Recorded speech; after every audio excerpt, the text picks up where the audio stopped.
जानते हैं आप लोग कौन सा है टॉपिक, कौन सा है, लेकिन उससे पहले थोड़ा सा ये कर लेते हैं कि हमारी थर्सडे वाले दिन थोड़ी सी डिस्कशन हुई थी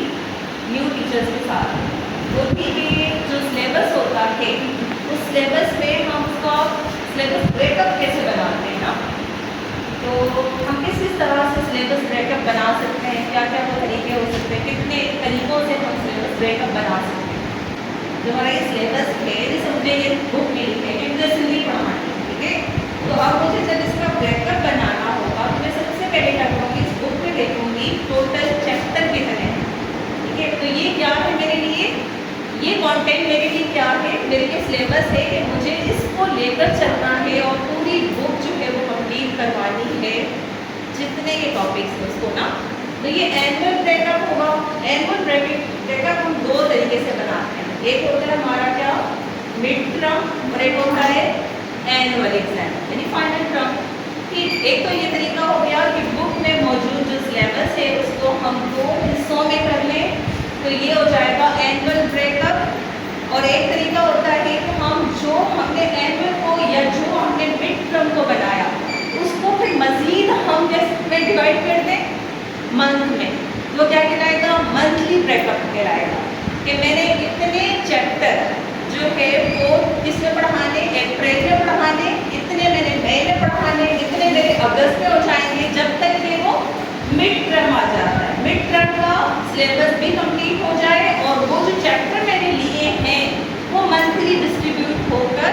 मेरे पास आ जाए, तो मुझे पता चले कि मुझे मंथ में पढ़ाना क्या है, ठीक है। और उसके बाद क्या बनता है, लास्ट वाला वीकली। एनुअल किया हमने बुक को, डिवाइड कर दिया दो टर्म, फिर दो टर्म से हमने मजीद इसको किसमें डिवाइड कर दिया, वीक में, कि एक चैप्टर को अगर मैं 2 वीक चलाना चाह रही हूँ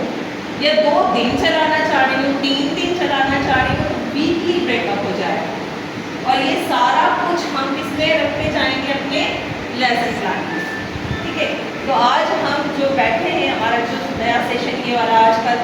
स्टार्ट होने जा रहा है, आज से ही स्टार्ट होने जा रहा है, उसके लिए हम जब भी प्लानिंग करेंगे, जो जो हमें सब्जेक्ट दिए गए हैं, तो हमें वो प्लानिंग कैसे करनी है, पुराने टीचर्स में से हम सब जानते हैं, लेकिन चूँकि उन्होंने हमने ज्वाइन किया है और काफ़ी कन्फ्यूज़ थी, उस दिन में सवाल आ रहे थे, तो मिस मिसबा ने रिक्वेस्ट की कि आप इनका एक सेशन ले लें, ताकि जब तक इनकी इंडक्शन ट्रेनिंग हो उससे पहले इनको थोड़ा बहुत आइडिया हो जाए, कुछ पता नहीं कि अभी हो इनकी या पता नहीं कितना अर्सा लगे, लेकिन चूँकि हमारे साथ शामिल हैं, तो जब वो सारे काम हमने करने हैं और करने ही हैं, आगे चल के इनको वही करना है, पढ़ाना है, किस तरह पढ़ाना है, तो वो सारा कुछ हम लेसन प्लान में ही कर रहे होते हैं कि हमें किस तरह अपनी क्लास को लेके चलना है। लेसन प्लान के पहले हम पॉइंट्स लिख लेते हैं, उसके बाद हम आते हैं इन पॉइंट्स को एक एक करके डिस्कस करते जाएंगे। तो जो बिल्कुल आम सी चीज़ है तो सबको बताएं कि हम जिस क्लास का लेसन प्लान बना रहे हैं, तो सबसे पहले हम क्या मेंशन करेंगे, ग्रेड या क्लास,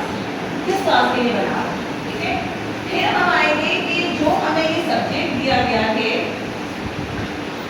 कौन सा, उर्दू है, इंग्लिश है, सिंधी है, ये बिल्कुल टॉप पे लिखे जाएंगे, ठीक है। इस तरह से हम लिख सकते हैं कि हमारे पास इस सब्जेक्ट में टॉपिक कौन सा है, जो हम पढ़ाने लगे हैं वो टॉपिक कौन सा है। अगर हमने इस्लामियात लिया है, हमारी क्लास को मुझे इस्लामियात पढ़ानी है, 3 में या 4 में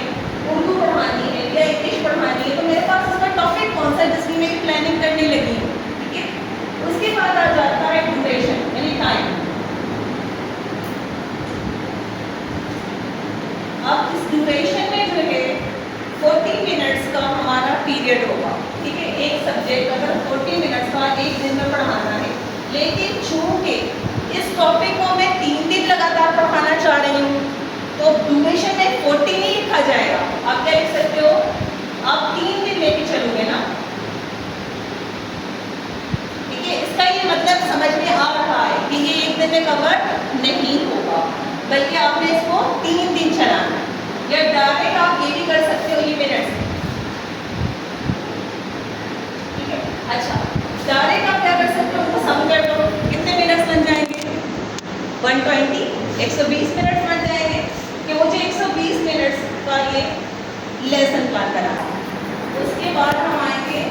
कि सबसे पहले लेसन प्लान में हम जिस हेडिंग को ले रहे होते हैं वो कौन सी होती है, वो है हमारे ऑब्जेक्टिव्स। अच्छा, ये टर्म जो है अब बहुत कम यूज हो रही है, इसकी जगह नई टर्म आ चुकी है, वो है एसएलओज। ठीक है, एसएलओज क्या मतलब हुआ एसएलओज का? Student learning